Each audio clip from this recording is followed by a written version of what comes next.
बैठ जाओ। देखो यहाँ पे अभी जो हम लोग पढ़ने वाले हैं, कल तक हमने क्या पढ़ा था, स्टेटिक नंबर 4 के बारे में पढ़ा, ठीक है ना। अब हम लोग स्टेटिक नंबर क्या पढ़ेंगे, 5। क्या पढ़ने वाले हैं, स्टेटिक नंबर 5। हमारा कोवेलेंट बॉन्ड के इस सीरीज में हम लोग ये जानने का कोशिश कर रहे हैं कि कोई भी एग्जिस्टेड मॉलिक्यूल जो है वो किस शेप में रहता है, ठीक है। और ये हमारा हाइब्रिडाइजेशन के बारे में हम बात कर रहे हैं कि मॉलिक्यूल एक्चुअल में हाइब्रिडाइज करके क्या करता है, ठीक। देखो जो हम लोग 2 से लेकर के जो 7 तक पढ़ना है ना बाबू, जो स्टेज नंबर 2 से लेकर जो 7 तक हम लोग पढ़ेंगे, ठीक है ना। वैसे 8 पढ़ना नहीं है, कहोगे 8 भी बता देंगे, ठीक है ना। लेकिन मेरे सिलेबस के अंदर यही है, इसमें जो 5 है ना वो थोड़ा इंपॉर्टेंट हो जाता है।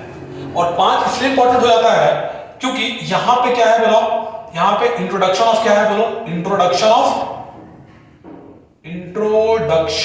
Of D orbital. क्या है भाई, इंट्रोडक्शन ऑफ डी ऑर्बिटल। मतलब कि sp की बात की डी नहीं था, sp2 के बारे में बात की डी नहीं था, sp3 के बारे में बात की डी नहीं था। अभी क्या हो जाएगा, sp3d। अभी कौन आ रहा है, sp3d आ रहा है, ठीक है ना। इसीलिए ये टॉपिक भी मतलब स्टेटिक नंबर 5 जो है ये थोड़ा सा हम लोग के लिए क्या हो जाता है, खास हो जाता है, ठीक है ना। खास क्यों होता है वो हम लोग और भी इसको डिटेल से पढ़ने वाले हैं। और इसमें अंदर क्या होता है ना, देखो इसमें एक रूल हम लोग पढ़ते हैं, बहुत फेमस रूल है, इसको हम बोलते हैं बेंट रूल। क्या बोलते हैं हम लोग, बेंट रूल। हम लोग बेंट रूल को भी डिस्कस कर लेंगे, ठीक है। सबसे पहले कुछ sp3d के बारे में बात करते हैं। देखो सर sp3d के बारे में अगर हम बात कर रहे हैं तो यहां से आपको जो बेसिक बात हम लोग शुरू से करते आए हैं हम लोग कर लेते हैं। परसेंटेज कितना बताओ इसमें हो जाएगा, 20%। परसेंटेज डी कितना हो जाएगा इसमें, 20%। और परसेंटेज पी कितना हो जाएगा इसमें, 60%। अरे बोलो हाँ या ना, ठीक है। देखो एक बात समझो, ऐसा बात कहा जाता है नॉर्मली केमिस्ट्री के अंदर कि सर डी ऑर्बिटल जो है ना कभी भी बॉन्ड का फॉर्मेशन नहीं करता। मतलब डी ऑर्बिटल जो है, हम कोवेलेंट बॉन्ड पढ़ रहे हैं तो डी ऑर्बिटल कभी भी कोवेलेंट बॉन्ड का फॉर्म नहीं करता है। लेकिन वो थ्योरी में तक आया नहीं है, उसका कोई प्रूफ नहीं मिल पाया है। अगर जिन्हें स्ट्रॉन्ग प्रूफ मिल गया ना, हम लोग sp3d को पढ़ना बंद कर देंगे, ठीक है ना। वो बोलता है कि sp3d जो है ना वो सिर्फ आयनिक बॉन्ड का फॉर्मेशन करता है।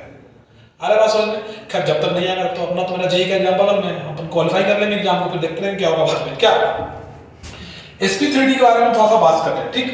पहला सबसे पहले प्रश्न तो यही पूछता है कि सर आप बता रहे हो कि इंट्रोडक्शन ऑफ डी ऑर्बिटल, मतलब डी जो है वो पहला बार इंट्रोड्यूस हो रहा है। लेकिन सर आप कल ये भी तो बताए थे कि डी 5 टाइप का होता है। एटलीस्ट डी 2 टाइप का तो होता ही है, एक्सियल और नॉन एक्सियल। अरे बोलो यार, अब इसमें बताइए कि इसमें डी कौन सा, इसके dxy आएगा, dyz आएगा, dxy आएगा, या फिर dz स्क्वायर आएगा, या फिर dx square minus y square, क्या आएगा सर बता दीजिए आज, क्योंकि ये प्रश्न पूछा गया है के अंदर। आप अगर sp3d2 का देखेंगे क्या करके तो प्रश्न आईटी के अंदर पूछा गया है कि भाई बताइए sp3d2 के अंदर कौन कौन सा डी ऑर्बिटल यूज हुआ है, समझ में आ रहा बात। या फिर कोई मॉलिक्यूल तुमको दे देगा pCl5 दे दिया, राइट, क्या दे देगा, pCl5 दे देगा, बोलेगा बताइए इस मॉलिक्यूल के फॉर्मेशन में जो हाइब्रिडाइजेशन हुआ है उसमें कौन सा मिक्सिंग हुआ है, और उसमें मिक्सिंग में डी ऑर्बिटल का कौन सा, डी ऑर्बिटल में कौन सा डी ऑर्बिटल पार्टिसिपेट किया है, समझ में आ रहा है। तो ये जो हमारा प्रश्न है यहाँ पे, ये डी ऑर्बिटल के जो बारे में हम लोग बात कर रहे हैं, ये डी ऑर्बिटल हमारा क्या हो जाएगा छोटू, dz स्क्वायर हो जाएगा। क्या हो जाएगा, dz स्क्वायर। और dz स्क्वायर का यूज हम लोग क्यों करते हैं सर, प्रश्न ये भी पूछा जाएगा भाई, dz स्क्वायर का यूज हम लोग क्यों कर रहे हैं, dz स्क्वायर का यूज हम लोग इसमें कर रहे हैं due to symmetry. Due to symmetry क्यों करते हैं बाबू, ड्यू टू सिमेट्री। क्यों भाई, ऐसा क्या है इसके अंदर, देखिए इसका स्ट्रक्चर कैसा है, मतलब इस कुछ नहीं है, ये आपको इस तरीके से यहाँ पे क्या है, रिंग बनता हुआ दिख रहा है, जो कि मैक्सिमम चार्ज डेंसिटी जो है उसी रिंग पे क्या होता है। देखिए रटने का चीज है कि dz स्क्वायर ऐसा होता है, लेकिन एक्चुअल में बात क्या है ना कि जो dz स्क्वायर है ना ये कॉम्प्रेस्ड फॉर्म है 2 डी ऑर्बिटल का। क्या है, कॉम्प्रेस्ड फॉर्म है 2 डी ऑर्बिटल का। कोई मतलब नहीं जानने का, पर जानो कि क्या है, ये कॉम्प्रेस्ड फॉर्म है, और वो कॉम्प्रेशन की वजह से, सिमेट्री की वजह से इसका जो इलेक्ट्रॉन डेंसिटी है वो कहां पे सेट कर जाता है, वो बीच में सेट, रिंग में सेट कर जाता है। आएगा समझ में। तो हम लोग थोड़ा सा फोकस करेंगे इसमें क्या क्या होगी, ठीक है, बोलो आ रहा है समझ में, कोई दिक्कत यहाँ पे, यहाँ लिखते हैं ड्यू टू सिमेट्री। देखो अभी जो डिस्कशन कर रहे हैं यहाँ पे, क्या डिस्कस कर रहे हैं हम, we are discussing sp3 dz square लिख देते हैं हम भाई। अगर हम इसकी बात करें देखो बेंट रूल यही है, एक्चुअली बेंट रूल एक्चुअल में यही है, ठीक है ना। अगर हम बात करें सर तो sp3d2 के अंदर अगर हम बात करें तो यहाँ पे हमारा जो हाइब्रिडाइजेशन है ना ये दो पार्ट में होता है, एक होता है sp2 और एक हमारा होता है pd। देखिएगा हड़बड़ाने में जरूरत नहीं है, pd इसमें s नहीं है, हाँ s नहीं है इसमें, फिर भी हाइब्रिडाइजेशन होगा। ये बात कहीं नहीं लिखा गया है कि अगर हाइब्रिडाइजेशन होगा तो उसमें s रहना जरूरी है। आ रहा है बात समझ में? s नहीं भी रहेगा फिर भी हाइब्रिडाइजेशन होगा, हाँ वो ठीक है, वो फैक्टर्स चेंज हो जाएंगे उसमें, उसका कंक्लूजन अलग निकलेगा, वो बात की बात है, लेकिन होगा। अरे बोलो समझ में आया बात? सर अगर sp2 की अगर हम बात करें तो हम लोग खूब चिल्ला के पढ़े हैं कि sp2 स्टेरिक नंबर थर्ड होता है और इसकी अगर मैं बात कर लूं सर तो ट्राइगोनल प्लेनर बनता है। अरे बोलो यार, याद करो बनता कि नहीं बनता? बनता है।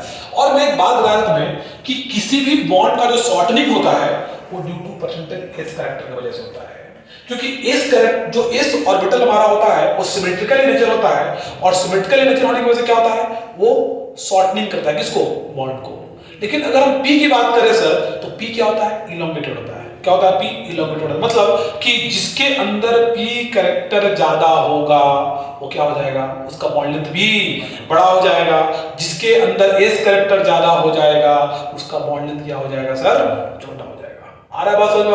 अब यहाँ देखते हैं अगर हम पीडी की बात करें, क्या पीडी में कहीं भी आपको एस दिख रहा है क्या? मतलब शॉर्टनिंग का कोई गुंजाइश यहाँ पर नहीं है। मतलब कि यहाँ अच्छा देखो पी की बात कर रहे हैं, चलो भाई पी ऐसे कर लो। अगर हम इसकी बात कर ले, डी की बात कर ले, भाई डी की बात कर लो, ये हमारा पी है और ये हमारा क्या है? बोलो जल्दी छोटू। मतलब ये दोनों का अगर हम मिक्सिंग कराएंगे तो यहाँ पे कैसा बॉन्ड फॉर्म होगा बताओ? ये हमारा इस तरीके से लेंथ, मतलब बड़ा सा लंबा बॉन्ड का फॉर्मेशन होगा। ये बात हम लोगों ने देख ली है, क्लियर बात समझ आ रहा है? अब देखो अगर हम इसको ए और बी के टर्म में लिखने की कोशिश करें तो हमारा जो ऐसा बॉन्ड होगा वो हमारा ऐसे होगा। आ रहा है बात समझ में? अब अपने को कुछ भी नहीं करना है, अपने को यहाँ से इसको उठाना है और यहाँ पे रख देना है। मतलब दोनों को मिक्स करने के बाद जो शेप आएगा वो कैसा आएगा बताओ जल्दी से बाबू? वो हमारा ऐसा आएगा। अरे बोलो यार, क्या ये बॉन्ड को अपन छोटा बना सकते हैं? क्यों बना सकते हैं? क्योंकि यहाँ पे परसेंटेज इस कैरेक्टर है 33%। अरे बोलो यार, नहीं है क्या? लेकिन यहाँ पे क्या है बोलो जल्दी से? यहाँ पे परसेंटेज नहीं है, इसलिए बॉन्ड क्या हो जाता है? आ रहा है बस समझ? अब मुझे बात बताइए, अभी तक हमने s पढ़ा, sp पढ़ा, sp2 पढ़ा, sp3 पढ़ा, हमने कहीं भी वेरिएशन से इस बॉन्ड की बात हमने कभी नहीं की। क्यों नहीं बात किया? क्योंकि वहां पे जो हाइब्रिडाइजेशन हो रहा था वो एक सिमेट्रिकल हाइब्रिडाइजेशन था। अरे बोलो यार, नहीं था क्या? वो एक सिमेट्रिकल हाइब्रिडाइजेशन था कि नहीं था? वहां पे हर एक bond sp3 sp3 sp3 sp3 बैठा था बॉन्ड बनाने के लिए। लेकिन यहाँ पे ऐसा नहीं कह सकते हैं, ये पूरा को मिला करके हम लोग sp3d कहेंगे। लेकिन आपको पता होना चाहिए कि ये हमारा एक अलग पार्ट है सर और ये हमारा एक अलग पार्ट है। आ रहा बात समझ? क्या है हमारा? ये एक हमारा अलग पार्ट है और एक हमारा अलग पार्ट है। मतलब ये हमारा क्या? Formed by mixing of two set. अरे बोलो ना यार, क्या दो सेट से मिक्सिंग नहीं बनाया? एक और एक दो, बोलो है ना? और आपको क्लियरली पता चल रहा है कि टी डी है, एस नहीं है। जब एस नहीं है तो क्या हो जाएगा? बॉन्ड। अरे बोलो यार, बॉन्ड क्या हो जाएगा? लंबा हो जाएगा। मतलब आपको दिख रहा होगा बॉन्ड क्या हो जाएगा? लंबा हो जाएगा। अब मुझे एक बात बताइए, क्या ये एक एक्सिस के लॉन्ग बॉन्ड है कि नहीं है? अरे बोलो ना यार, इसीलिए हमने इसको क्या बोला? इसीलिए हमने इसको क्या बोला? जल्दी बोलो। इसीलिए हमने इस बॉन्ड का नाम दिया, इसका बॉन्ड का नाम दिया हमने एक्सियल बॉन्ड। अरे बोलो ना यार। और इसका जब नाम दिया हमने एक्सियल बॉन्ड तो इसका क्या नाम दिया हमने? Equatorial bond. क्या नाम दिया? जल्दी बोलो। मतलब ये बात हम चिल्ला के कह सकते हैं कि सर जो हमारा इक्वेटोरियल बॉन्ड है, अरे बोलो ना यार, जो हमारा इक्वेटोरियल बॉन्ड है वो हमेशा छोटा किससे होगा? जल्दी बोलो। वो छोटा होगा हमारा किससे? एक्सियल बॉन्ड से। किससे छोटा होगा हमारा? एक्सियल बॉन्ड से। और तुमसे अगर कोई पूछे कि सर इसके पीछे का रीजन क्या है, तो इसके पीछे का रीजन है due to percentage S character, due to percentage S characters variation. अरे बोलो यार, मतलब परसेंटेज एस कैरेक्टर के वेरिएशन की वजह से ये हम लोगों को देखने को मिल रहा है। क्या अगर अपन sp3 की बात करें तो sp3 ये अरे बोलो सब में एस परसेंटेज 25 था, बॉन्ड लेंथ में कोई चेंजिंग p भी सेम था, सब में सबका बॉन्ड लेंथ क्या था? सेम था। तो मुझे एक बात बताओ कि सर अगर ये बॉन्ड लेंथ अगर बड़ा छोटा अगर हो गया तो हम एक बात और कर सकते हैं कि ये जो बॉन्ड लेंथ हमारा है ये स्ट्रांग होगा। क्या होगा? जल्दी बोलो।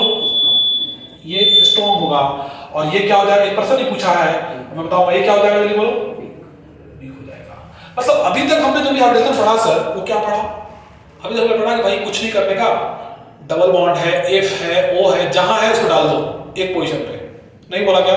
लेकिन अब तो ऐसा कर सकते क्या, अब हमारा दो साइट हो गया, एक साइट हो गया और दो साइट हो गया, मतलब इक्वेटोरियल एक अलग पोजीशन हो गया, और एक क्या हो गया,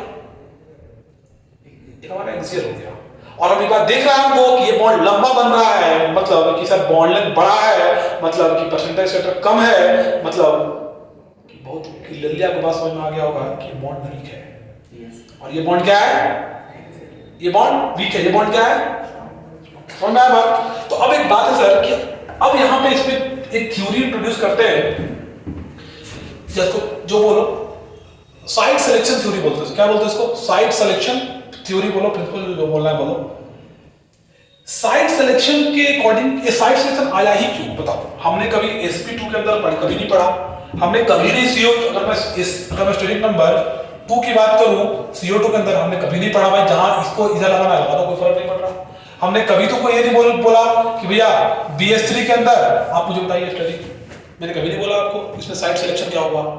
मैंने कभी आपको CH4 के बारे में कभी नहीं बोला आपको साइट सिलेक्शन क्या होगा, बोला क्या, नहीं कहीं बोला। लेकिन अब मैं यहाँ पे साइट सिलेक्शन का बात क्यों कर रहा हूँ, साइट सिलेक्शन का बात मैं इस वजह से कर रहा हूँ यहाँ पे कि यहाँ पे क्या है बताओ, यहाँ पे बॉन्ड लेंथ का वेरिएशन आ रहा है, मतलब अलग अलग पोजीशन यहाँ पे हमने जनरेट कर लिया, क्या है वहां है यहाँ आ रहा बात समझ।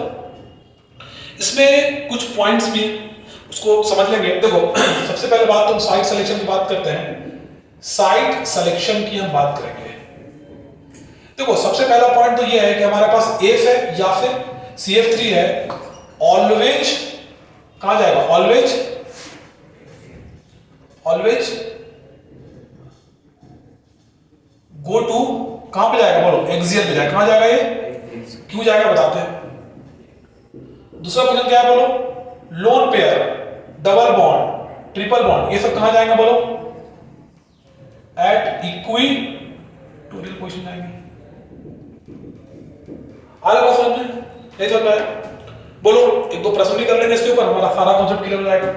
यहां पे जो इक्वेटोरियल पोजीशन पे हम इसको भेज रहे हैं और CF3 को भेज रहे हैं, ठीक है। इसमें क्या हो रहा है समझो पहले बात तो देखो, जैसे कि अब मेरे एक एग्जांपल लेके समझते हैं, ध्यान यहाँ पे एक एग्जांपल बता के समझना बहुत जरूरी है। सर मेरे पास PCL 5 है, क्या बात PCL 5 है, ठीक, क्या बात PCL 5 है, कोई दिक्कत है बताओ। अगर मैं इसकी बात कर रहा हूं तो इसमें कोई दिक्कत वाली बात नहीं है सर। CL मेरे पास एक ही ऑप्शन है, वो है 5 का देने का, और हमने क्या कर दिया, हमने 5 को दे दिया। कोई दिक्कत है यहाँ पे, कोई दिक्कत वाली बात नहीं है।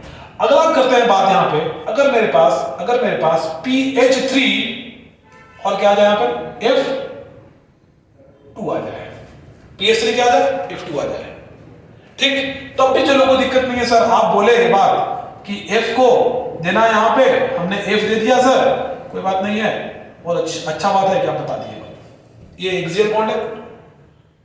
लेकिन मान लो कि अगला प्रश्न ये पूछा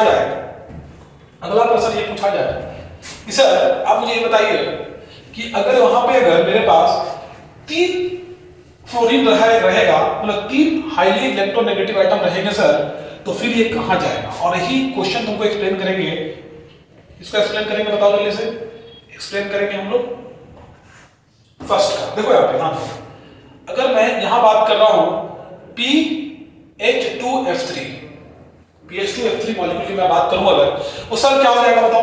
P आपने तो बताया तो है सर कि फ्लोरीन कहां जाएगा, एक्सियल पे जाएगा, और चला भी गया। लेकिन सर मेरे पास एक फ्लोरीन तो और बच गया ना, तो इसको कहां भेजेंगे भाई, कुछ नहीं करने का, मेरे पास दूसरा कोई ऑप्शन नहीं है, इसको यहां भेज देने का, इसको यहां पे भेज देने का, ठीक। अब बताओ PH5 एग्जिस्ट करता है क्या, बोलो PH5 एग्जिस्ट करता है, PH5 एग्जिस्ट करता है, बोलो NH5 नहीं करता, PH5 एग्जिस्ट नहीं करता। क्यों नहीं करता, क्योंकि कॉन्ट्रैक्शन करा नहीं पाएगा H। अरे बोलो यार, H कॉन्ट्रैक्शन करा ही नहीं पाएगा, D ऑर्बिटल कॉन्ट्रैक्ट तभी तो मिक्सिंग होगा। लेकिन ये ताकत H के अंदर नहीं है, ये ताकत किसके अंदर है, Cl के अंदर, ताकत किसके अंदर है, फ्लोरीन के अंदर। अरे बोलो यार, डी कॉन्ट्रैक्शन थ्योरी में हम चिक चिक के पढ़ चुके हैं कि ये कॉन्ट्रैक्ट कब करेगा, ये कॉन्ट्रैक्ट तभी करेगा जब इलेक्ट्रोनेगेटिव एटम क्या होगा उसके पास लगा हुआ होगा, या फिर उसके ऊपर कैसा चार्ज आ जाए, उसका जेड इफेक्टिव को बढ़ा दो, तभी तो कॉन्ट्रैक्ट करेगा। बोलो यार, इसकी बात अगर हम कर रहे हैं सर कर लो, कोई दिक्कत वाली बात नहीं है। लेकिन एक बात बताइए सर, अगर मेरे पास PF2Cl3 आ गया तब क्या करने का है भाई? तब क्या करेंगे हम? कुछ नहीं करने का है सर। हमको पता है कि फ्लोरीन का इलेक्ट्रोनेगेटिविटी क्या होता है, ज्यादा, वैसे बना देना सर।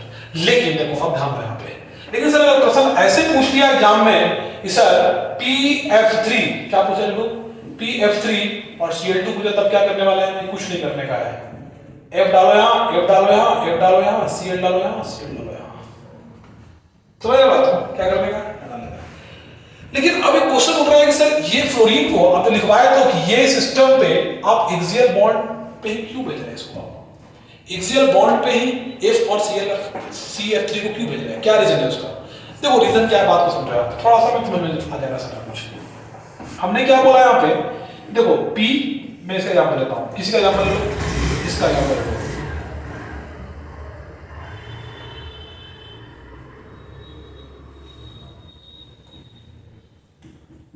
हमने इसको एग्जाम्पल लिया सर, इसको हम चाहते, इसको तो हम यहाँ भी भेज सकते थे और इसको यहाँ भेज सकते थे क्या, लेकिन हमें ऐसा नहीं करने का। क्यों नहीं करने का मैं बता दूं इसे, हमने ऐसा नहीं करने का, हम लोग को इसको यही भेजने का। क्यों? क्योंकि बताओ इस बॉन्ड के बारे में अगर चर्चा की जाए, इस बॉन्ड के बारे में अगर आप चर्चा करें तो इस बॉन्ड के अंदर परसेंटेज एस कैरेक्टर क्या है, कम है, या 10 to 0 है। क्या है? 10 to 0 है। अगर ये परसेंटेज एस कैरेक्टर इसके अंदर 0 हुआ या कम हुआ तो सर ये बॉन्ड टूट जाएगा फिर। और ये आईटी के अंदर प्रश्न भी पूछा है, आईटी के अंदर प्रश्न क्या पूछा था सुनिएगा, कि अगर पीसीएल फाइल को आप अगर वीकली हिट मतलब स्लाइटली हिट करते हैं, वीक हिट करते हैं, तो जो कंपाउंड का फॉर्मेशन होगा उसका हाइड्रेशन क्या होगा? ये आईटीजेई का प्रश्न है। आ रहा है प्रश्न में? किसका प्रश्न है? आईटीजेई का प्रश्न है।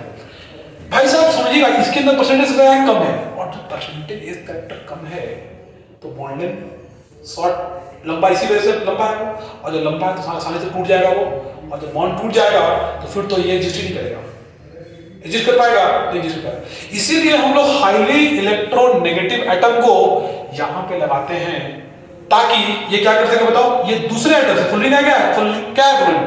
हाईली इलेक्ट्रोनेगेटिव एटम क्या है? हाईली इलेक्ट्रोनेगेटिव एटम है। और ये इलेक्ट्रोनेगेटिव एटम क्या करता है, ये क्या करता है, बोलो, इससे खींचे, क्या करेगा? देखो इससे क्या करेगा? परसेंटेज तक खींचेगा। इसीलिए हमने यहाँ पे कभी भी एक्सियल बॉन्ड में, क्योंकि एस ऑर्बिटल तो मिक्सिंग किया नहीं है, लेकिन फिर भी हमने क्या बोला कि इसके अंदर परसेंटेज पर 0 नहीं होता है। अब लिमिट मैथ्स पढ़े होंगे, लिमिट के अंदर equal to 0 and tending to 0 दोनों में अंतर होता है। वही मैंने बोला यहाँ पे सर ये 0 नहीं है, ये टेंडिंग टुवर्ड 0 है। और टेंडिंग टुवर्ड 0 करने का मतलब क्या है? अप्रॉक्स 0 मान सकते हैं। क्यों मान सकते भाई? क्योंकि ये 0 नहीं है। क्यों 0 नहीं है? क्योंकि ये जो है ना, ये क्या कर रहा है बोलो, परसेंटेज क्या कर रहा है, इसको खींच रहा है तरफ, यहाँ वाला खींच रहा है, और ये खींचेगा, और कुछ परसेंटेज फैक्टर अगर 3 बॉन्ड से, 3 इक्विटोरियल बॉन्ड से अगर वो एक्सियल बॉन्ड अपने तरफ लेकर के आएगा, कुछ तो उसको सिमिलरिटी मिलेगी, बोलो हाँ ना, कुछ उसको सिमिलरिटी मिलेगा। और अगर यहाँ एच लगा देगा तो एच का इलेक्ट्रोनेगेटिविटी क्या, पी और एच का इलेक्ट्रोनेगेटिविटी लगभग क्या होता है, सेम होता है। और जब पी और एच का इलेक्ट्रोनेगेटिविटी लगभग सेम होता है तो कभी भी ये स्टेबल नहीं रह पाएगा।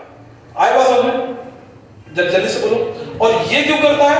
ये करता है सिमेट्री को मेंटेन करने के लिए। किस लिए करता है? सिमेट्री को मेंटेन करने के लिए करता है। ठीक है, बोलो, क्लियर हो गया बात? चलो, यही था हमारा वेक्टर।